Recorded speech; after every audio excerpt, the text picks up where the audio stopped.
Le Fonds d'entretien routier, FER, a apporté un démenti suite à des informations faisant état d'un recrutement pour le péage de Grand-Bassam. Dans un communiqué publié ce mercredi 9 février 2022 sur la page Facebook du Fonds d'entretien routier, les autorités en charge de l'entretien des routes ont indiqué que ce sont de fausses informations. Le FER tient formellement à démentir ces allégations. Il nous revient que des écrits parus sur les réseaux sociaux se feraient l'écho d'une vague de recrutement relativement à l'ouverture du poste de péage de l'autoroute Abidjan-Grand-Bassam.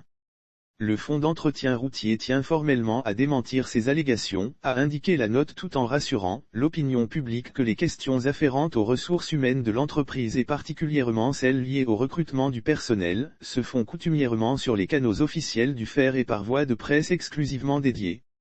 Inspection des travaux du péage. Il faut souligner que le mercredi 2 février 2022, la directrice générale par intérim du Fonds d'entretien routier, FER, Annick Tohélas-Mel a présenté au ministre de l'Équipement et de l'Entretien routier, MIE, Dr Kwaku Kofi Amédé, l'état d'avancement des travaux de construction du poste de péage de Grand-Bassam.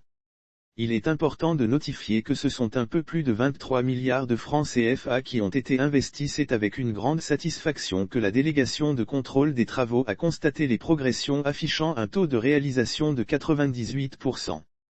Par ailleurs, le FER a notifié que, ce sont un peu plus de 23 milliards de francs CFA qui ont été investis par le Fonds d'entretien routier dans la conception de ce joyau architectural. Les composantes du péage. Le péage Abidjan-Grand-Bassam va comporter 16 couloirs dont 8 par sens de circulation, avec des voies réversibles à télépéage sans arrêt garantissant le désengorgement de la circulation en cas de flux massif de véhicules. Cette station futuriste est également dotée de postes de gendarmerie, de sapeurs-pompiers et de patrouilleurs du FER ayant pour mission de veiller quotidiennement à la sécurité des personnes et des biens sur cette autoroute. Lire aussi qu'en 2021, la compétition au Cameroun parmi les records d'audience sur les réseaux sociaux, CAF, l'essentiel est donc mis en œuvre pour que ce chef d'œuvre technique voie son inauguration dans le courant de cette nouvelle année 2022.